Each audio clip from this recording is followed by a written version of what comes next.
Bill Sr. is a giant of a man, and I mean that both physically and philosophically. He's tall. You know, he's so tall. My first impression is he's very tall. He's like 6'6". Bill Sr. is a caring man. He's unflappable as far as I can tell.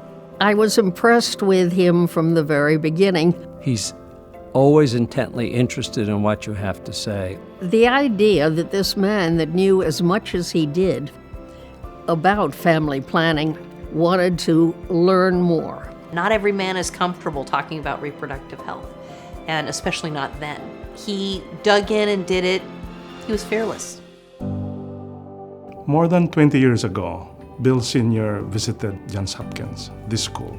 Papa Gates, as we all then called him, had been asked to prepare and set up a foundation. She finally convinced him after a number of discussions to come visit the school.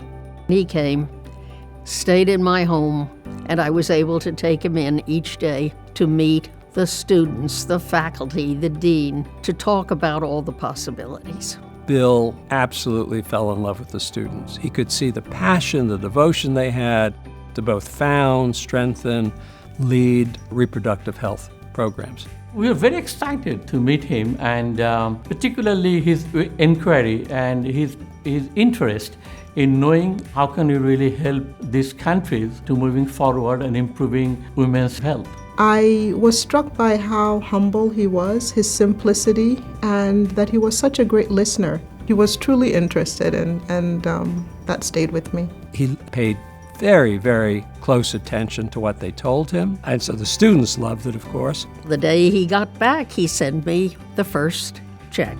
It was for $2.2 million.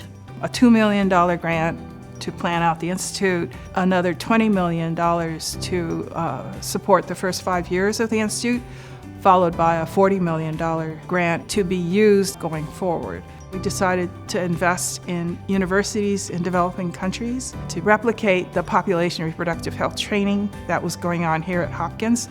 So it became the Bill and Melinda Gates Institute for Population and Reproductive Health.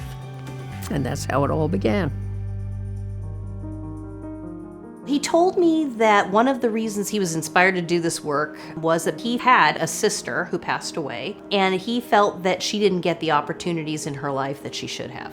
This was apparently a very smart woman, very intellectual, and that she wasn't allowed to go on to complete her education.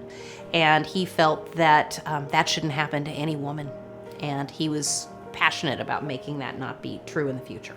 He just exuded concern and interest and commitment for this program. I believe that the legacy he will leave behind is bigger than anyone can actually document or calculate. I believe that what his money has done through the Gates Institute has touched many lives. You know, his dream that no woman should be curtailed the way his sister was, he largely got a lot of that done. I like to think that our Gates Institute is a powerful force for good in the developing world. I know it is a force for good to those people that it touches, and I think that he should be very, very proud of that. Brilliance is not enough, okay? There are many brilliant people in this world, but humility, a sense of humor, and that sense of preparedness, that's not easy to find in a person. I'd say he exudes integrity. He exudes integrity. When Bill asked a question, it opened your vision. It raised your ideals. It made you think bigger, not smaller. And I've always loved him for that. He's a terrific guy.